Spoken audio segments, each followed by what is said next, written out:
Ciao! Oggi prepareremo le palle di Natale. Ospite speciale di oggi, Ornella. Ciao! Ecco quello che usa Ornella.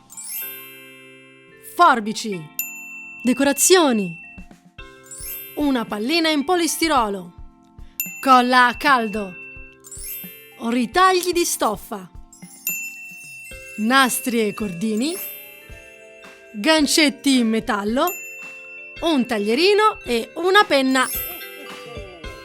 Dividiamo la pallina in 4 spicchi uguali. Con il taglierino pratichiamo delle incisioni in profondità lungo le linee. Copriamo il primo spicchio con un pezzo di stoffa, inserendolo all'interno dell'incisione con l'aiuto delle forbici. Ritagliamo ciò che è in eccesso e ricopriamo un altro spicchio.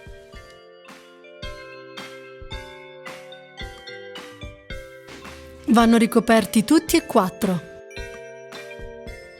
Iniziamo quindi a decorare con un nastrino.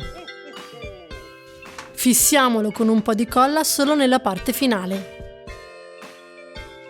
Utilizziamo un altro nastro per l'altra metà della pallina e facciamo un fiocchetto. Applichiamo la decorazione fissandola intorno al fiocco. Via questo. Ci siamo.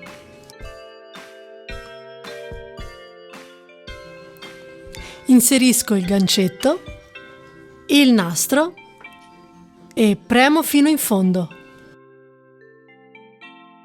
Pronte per l'albero! Grazie Ornella per averci insegnato questa tecnica fantastica. Vi è piaciuto? Vi siete divertiti? Allora lasciate un commento e non dimenticatevi di iscrivervi al mio canale per non perdervi i prossimi addobbi natalizi. Ciao!